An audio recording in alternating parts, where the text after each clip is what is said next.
घोषणा दिल्या होत्या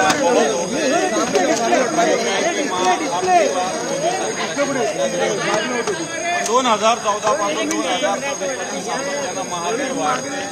50-60 रुपयाचं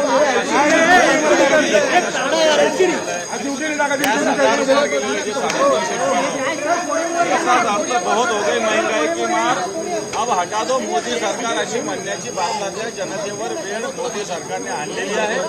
त्याच्यामुळे जनतेचा आवाज आम्ही आज विधिमंडळाच्या दरवाजात वाजवलेला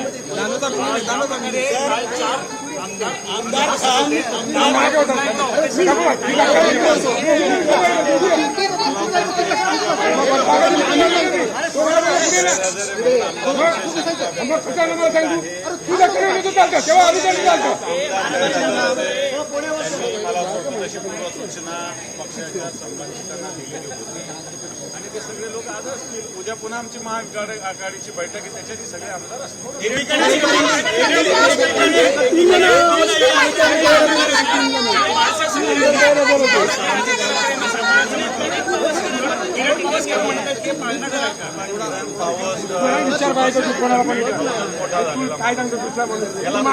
शरम वाटली पाहिजे पक्षाची भावना व्यक्त करायला.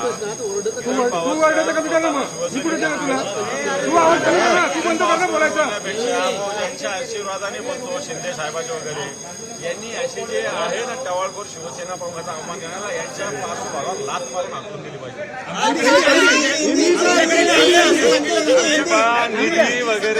निधी वगैरे झूट प्रश्न आहे. निधी तुम्ही दाखवलं सगळ्यांनी किती निधी त्यामुळे निधी वगैरे काही नाही. मोठं प्रलोभन यांना मिळालेलं आहे. प्रलोभनाला पाहिजे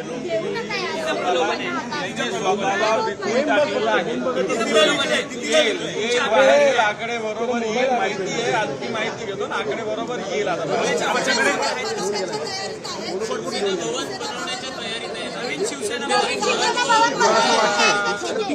जे पावित्र्य बाळासाहेब ठाकरेंनी बांधलेल्या शिवसेना भवनात आहे, हे पावित्र्य असे किती शिवसेना भवन झाले गद्दार लोकांचे, तर ते या शिवसेना भवनची बरोबरी करू शकत नाही. या शिवसेना भवनाने महाराष्ट्राच्या इतिहासात एक जागा निर्माण केलेली आहे.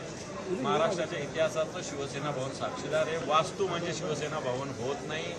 एखादी इमारत म्हणजे शिवसेना भवन होत नाही. त्या इमारतीला अनेक परंपरा असतात, अनेक त्याचा इतिहास असतो. त्याच्यामुळे असे अनेक शिवसेना भवन पैशाच्या भावावर ते निर्माण करतील, पण तो बाळासाहेब ठाकरेंनी निर्माण केलेलं शिवसेना भवन याची बरोबरी या महाराष्ट्रात काय देशात कोणी करू शकणार नाही.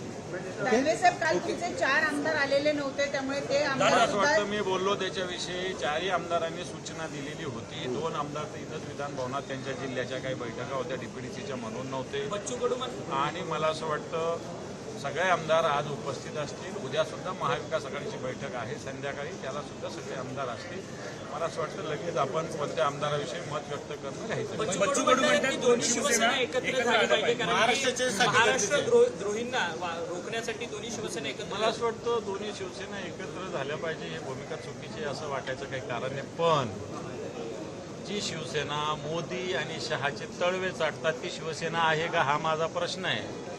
ती भारतीय जनता पार्टीने विशेषतः अमित शहा यांनी बनवलेली एक टीम आहे स्वतंत्र. कधीतरी तिचा वापर करायचा, कधीतरी तिचा युटिलाइज करायचा आणि स्वतःचा स्वार्थ साधायचा. त्याच्यामुळे ही शिवसेना होऊ शकत नाही. शिवसेना बाळासाहेबांची आहे, उद्धवजींचं नेतृत्व ते करतात. ही शिवसेना खरी शिवसेना आहे. तर दुसरी शिवसेना या महाराष्ट्रात काय या देशात नाही आहे. एकनाथ शिंदे तुमच्या पक्षात म्हणजे तुमच्याशी जुळवून घ्यायचा त्यांनी प्रयत्न केला तर तुमची सकारात्मकता असेल का? मला असं वाटतं अशा गोष्टी करला राजकारणात कोणतंही स्थान नाही.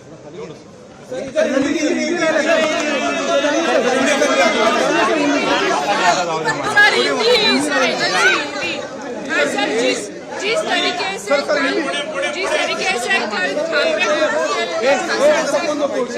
सामने क्या कहेंगे आप?